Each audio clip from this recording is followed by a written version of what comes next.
आपका हमारी नई वीडियो में स्वागत है। आज हम कक्षा 6 गणित अभ्यास 2A को हल करेंगे। इससे पहले हमने एक ए और एक बी को हल कर चुके हैं, जो कि वीडियो हमारे चैनल पे है। अगर आप लोगों को देखना हो तो हमारे यूट्यूब चैनल में जाके वो वीडियो देख सकते हैं। आज हम अभ्यास 2A कक्षा 6 में हल करेंगे।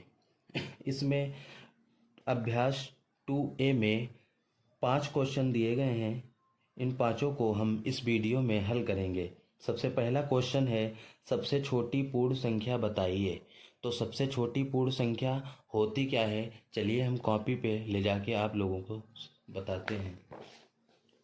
तो देखिए, सबसे छोटी पूर्ण संख्या को बताना है। सबसे छोटी पूर्ण संख्या होती कौन सी है, देखिए, छोटी पूर्ण संख्या या पूर्ण संख्या कौन कौन सी होती हैं। इससे पहले जो अभ्यास हमने हल की थी, एक ए में हमने बताया था कि प्राकृतिक संख्याएं कौन कौन सी होती हैं।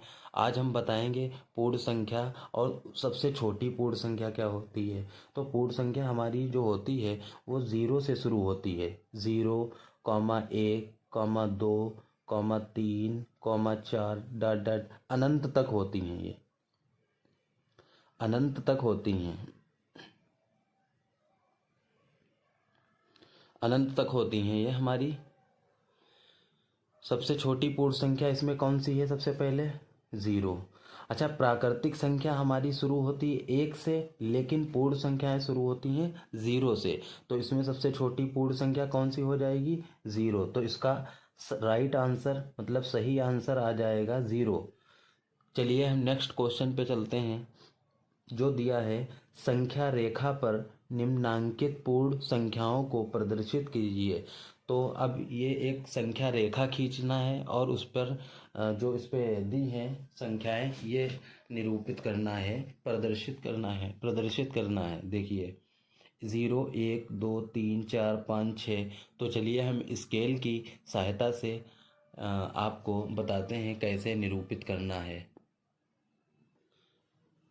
तो इसमें दी थी 0, 1, 2, 3, 4, 5, 6, 7।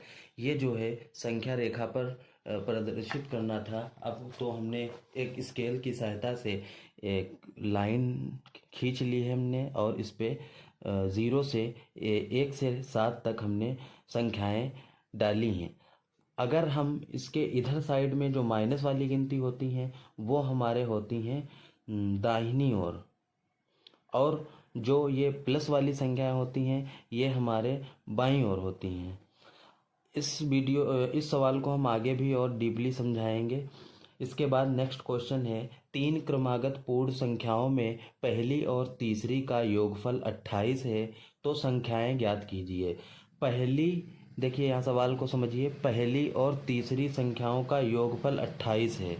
तो जब ऐसा सवाल दिया हो और संख्याएं ज्ञात करनी हो तो हम क्या करते हैं, जो हमारा योगफल दिया होता है, जैसे इसमें हमारा योगफल दिया है 28, तो हम क्या करेंगे, 28 की भाग देंगे 2 से।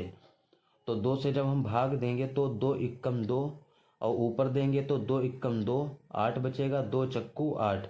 तो हमारी निकल कर आएगी जो संख्या होगी वो क्या निकल के आएगी, 14।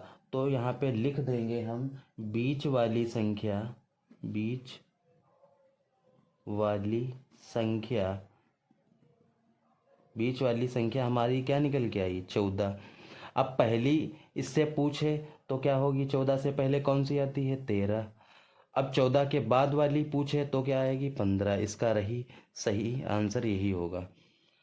अब नेक्स्ट क्वेश्चन हमारा क्या दिया है, चौथा क्वेश्चन है, यदि 3 क्रमागत पूर्ण संख्याओं में, क्या कह रहा है, यदि 3 क्रमागत पूर्ण संख्याओं में मध्य की संख्या, देखिए इसमें संख्या दे दी है, हो तो संख्याएं ज्ञात कीजिए। पहले हमने मध्य वाली संख्या निकाली थी, लेकिन इसमें इस क्वेश्चन में मध्य वाली संख्या ही दे दी है। तो हम इसको कैसे सॉल्व करेंगे, देखिए मध्य वाली क्या दी है, 39, और पहली पूछ रहा है तो 39 से पहले कौन सी गिनती आएगी, 38, और 39 के बाद वाली कौन सी आएगी, 40। तो ये हमारा आंसर हो गया। नेक्स्ट क्वेश्चन है हमारा, प्राकृतिक संख्याओं के समूह में किस संख्या के सम्मिलित कर लेने पर वह पूर्ण संख्याओं का समूह बन जाता है। देखिए, हमने आपको पहले भी क्वेश्चन में समझाया था कि पूर्ण संख्याएं कौन सी होती हैं और प्राकृतिक संख्याएं कौन सी होती हैं। तो देखिए, हमने पूर्ण संख्याएं यहाँ पे हमने पहले बता भी चुके हैं और फिर से हम बताने जा रहे हैं, इसको थोड़ा ध्यान से समझिएगा। तो पूर्ण संख्याएं जो हमारी होती हैं वो होती हैं 0, 1, 2, 3, 4, 5, अनंत तक होती हैं। कहाँ तक होती हैं? अनंत तक, अनंत तक होती हैं ये। तो इसमें 0 अगर मिला दें तो ये पूर्ण संख्या हो जाएगी। किसमें? प्राकृतिक संख्या में अगर हम 0 मिला दें तो क्या बन जाएगी? पूर्ण संख्या बन जाएगी। और अगर 0 हटा लें, हम ये छुपा लें 0, तो ये कौन सी बन जाएगी? प्राकृतिक संख्या। तो ये क्वेश्चन पूछ रहा है, प्राकृतिक संख्याओं के समूह में किस संख्या के सम्मिलित कर लेने पर वह पूर्ण संख्या बन जाएगी। तो ये 0 मिला दें तो वो पूर्ण संख्या बन जाएगी, 0 हटा दें, छुपा दें तो कौन सी? प्राकृतिक संख्या हो जाएगी। तो इसका राइट आंसर जो होगा वो हो जाएगा 0। तो इस प्रकार हमारी कक्षा 6 की अभ्यास 2A समाप्त हुई। अगर आपको वीडियो अच्छी लगे तो हमारे चैनल को सब्सक्राइब करें और लाइक करें और शेयर करें। Thank you.